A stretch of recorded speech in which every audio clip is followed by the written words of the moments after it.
Salut à tous et bienvenue sur French Fly Passion Para, la chaîne dédiée au monde du parachutisme. On se retrouve aujourd'hui dans une configuration un petit peu particulière pour parler d'un sujet qui circule beaucoup sur les centres auprès des jeunes pratiquants, la gestion de la peur du saut. En effet, en discutant avec nombre de jeunes sautants sur mon centre, là où je pratique, et puis moi-même en ayant fait l'expérience, c'est vrai qu'on parle beaucoup de cette peur dans l'avion, de cette anxiété avant de sauter, la peur à la porte, la peur sous voile, etc. Et on va voir un petit peu ensemble quelques techniques pour pouvoir gérer ces émotions. Du coup, je vous propose de vous installer confortablement. On va en parler ensemble. C'est parti. Avant toute chose, pensez à vous abonner. Vous cliquez là en bas sur la petite cloche, vous laissez un petit commentaire, vous laissez un j'aime. Moi, ça m'aide énormément et ça permet de développer la chaîne et puis ça pourra me permettre également de faire sortir d'autres vidéos qui, j'espère, vous plairont. Donc, comme vous vous en doutez, en dehors de faire du parachutisme et de faire des vidéos YouTube, j'ai une vie, j'ai un travail, j'ai un métier. Et mon métier, c'est celui de formateur. Formateur auprès de personnes travaillant dans des zones à risque, travaillant dans des conditions assez dégradées. Et dans le cadre de mes formations, il y a ce qu'on appelle les techniques d'optimisation du potentiel qui permettent justement à ces personnels de pouvoir affronter des situations difficiles dans les meilleures conditions qui soient. Et c'est vrai que dans ma pratique du parachutisme, je me suis rendu compte que ces techniques-là étaient tout à fait transposables à la pratique du parachutisme. Tout d'abord, avant de parler de la gestion du stress, ce qu'il faut comprendre au niveau de la peur de sauter, etc., il faut avoir conscience que cela est tout à fait normal. Il n'est pas naturel pour un être humain de se jeter d'un avion en parfait état de marche à 4000 mètres de haut. Nous ne sommes parfaits pour ça. Donc le corps réagit et nous envoie des signaux pour nous dire « Attention, ce que tu fais, c'est pas normal ». Il est plus intelligent que nous, le corps. Du coup, ces signaux, ce sont des réponses physiologiques. On va avoir une accélération du rythme cardiaque, une accélération de la respiration, on va avoir cette sensation de boule au ventre, etc. Enfin, toutes les sensations physiques que l'on a au niveau de la peur. Mais il y a des solutions pour les gérer. Sachez toutefois qu'on ne se débarrasse pas de la peur comme ça. Ce n'est pas possible, ce sont des réactions physiologiques. Et ce qu'il faut faire, c'est apprendre à les accepter et à les maîtriser pour pouvoir mieux profiter de son saut. En tout cas, sachez une chose, c'est que plus vous allez sauter, plus vous allez pratiquer, plus vous serez à l'aise dans l'avion et à la porte. Et bien sûr, en chute et sous voile. Donc il y a la pratique à terme qui va effacer cette appréhension. Ensuite, il y aura un autre stress, un stress de performance par exemple, mais ça on en parlera certainement dans une autre vidéo. Du coup, je vous fais pas attendre plus longtemps. Je vais vous donner 5 astuces utilisées par les unités opérationnelles et les sportifs de haut niveau pour gérer le stress et la peur du saut. Donc première astuce, ça va être de verbaliser. Oui, verbaliser, c'est-à-dire dites-le, dites que vous avez peur, dites que vous êtes stressé, dites que vous appréhendez. Ce n'est pas une honte, il faut savoir mettre son ego de côté dans ces cas-là. Qu'est-ce qui va se passer ? Il va se passer que vous allez vous libérer d'un poids. Et vous allez beaucoup mieux accepter le fait d'être stressé à l'approche du saut. Moi, si vous allez sur mon centre et vous demandez à tout le monde si j'ai peur avant de sauter, ils vont me dire « Derek, avant chaque saut, il dit qu'il se chie dessus ». Voilà, ils vont vous le dire. Mais c'est pour moi une façon de me libérer de ce poids, de cette appréhension, de ce stress. Je le dis, j'ai peur. Voilà, je me chie dessus, j'ai peur de sauter, j'appréhende. Deuxième astuce que je veux vous transmettre aujourd'hui, se préparer. En effet, la préparation du saut, elle est extrêmement importante pour être beaucoup plus serein dans l'avion. Quand je parle de préparation, c'est à la fois préparer son programme, on ne monte pas dans l'avion sans savoir ce qu'on va faire au préalable, mais c'est aussi surtout au niveau du matériel. C'est-à-dire, on prend son parachute, on le fait vérifier, on s'équipe comme il faut, on n'oublie rien, on prend le temps, on se fait vérifier avant l'embarquement et une fois qu'on est bien vérifié, on est sûr que notre matériel est conforme et prêt à sauter. Déjà, ça enlève un sacré poids. On prépare également, bien comme je l'ai dit, son saut. Vous allez savoir avant de monter dans l'avion quelle sortie vous allez faire, quel programme vous allez faire en chute, comment vous allez vous poser. Donc vous avez préalablement vu votre circuit d'atterrissage.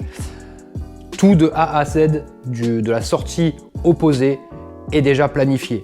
Donc comme ça, on est libéré de ce stress également. Donc troisième conseil que je vous donne aujourd'hui, visualiser. Donc ça, c'est l'un de mes conseils préférés, c'est l'une de mes techniques préférées, c'est la visualisation. C'est-à-dire que vous avez déjà préparé votre saut du début à la fin, vous êtes dans l'avion et pendant la montée, au lieu de regarder par la fenêtre et de faire « oh c'est haut », repensez à votre saut.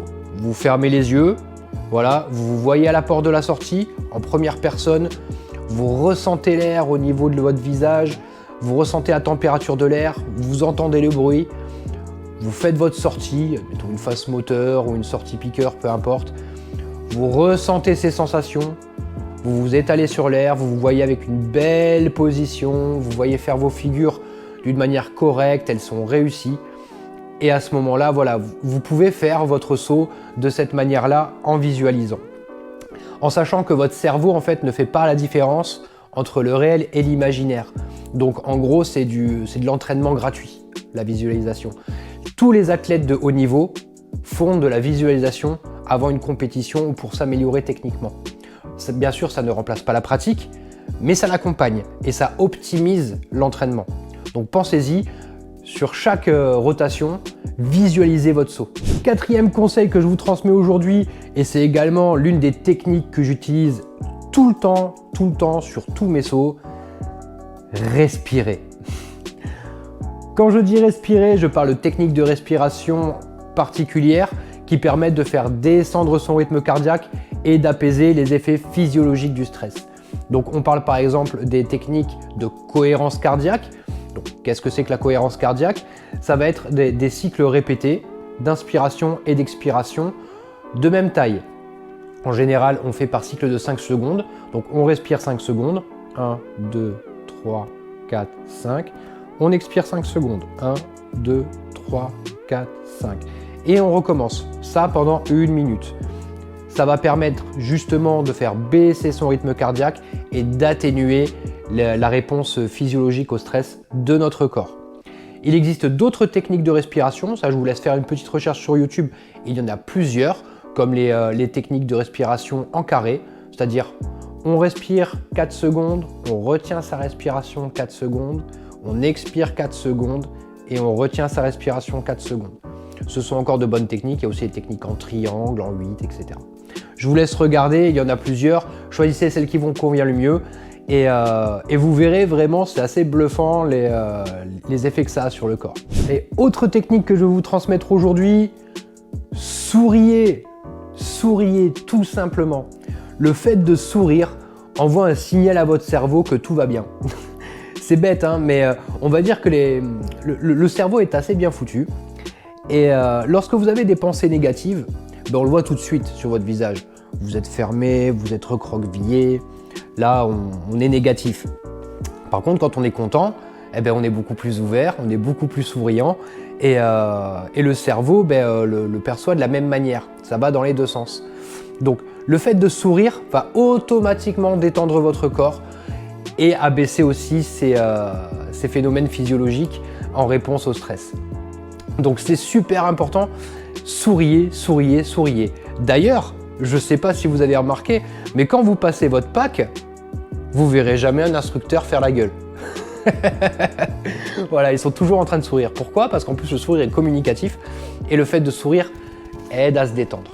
Enfin, je rajouterai un petit conseil bonus qui, moi, m'aide personnellement beaucoup, mais par contre sur ces techniques-là, il n'y a pas d'études particulières, donc ça c'est moi qui vous la transmets comme ça.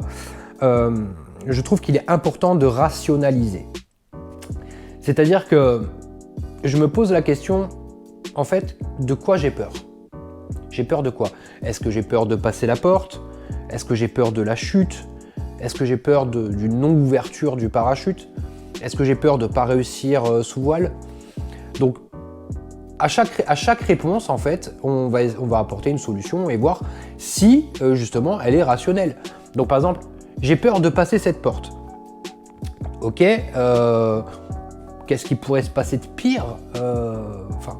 C'est quoi le danger en soi?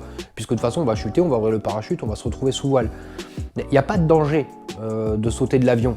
de 4000 mètres à 3000 mètres, enfin 3000 mètres de chute, il n'y a pas de danger en soi. Il ne peut rien se passer, on va rien percuter. Quand on vole seul, on va rien percuter.